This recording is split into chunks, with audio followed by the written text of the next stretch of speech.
Hello and welcome to the Chronicle. Friends, today we'll learn about how to convert rows to columns and vice versa using transpose formula. Sometimes you need to switch or rotate cells, so you can do this by copying, pasting and using transpose option. So we have two columns here. One is the name of the city and the other one is its ranking. So let's imagine its ranking. So just copy it and go to paste option,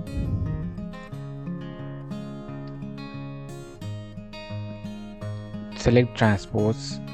So the rows are getting converted in the columns are getting converted into rows. You can also do it by using formula. Just select it. You have to select as much as number of cells in horizontal position.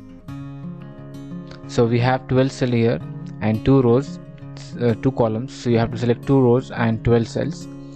Enter equal to transpose formula, transpose, select an array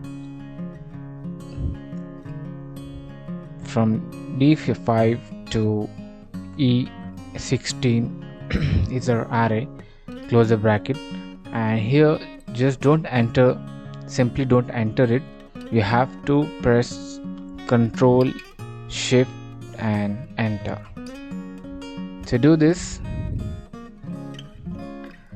your columns are getting transposed to rows. So thanks for watching this video. Please subscribe and share for more such videos. Thank you.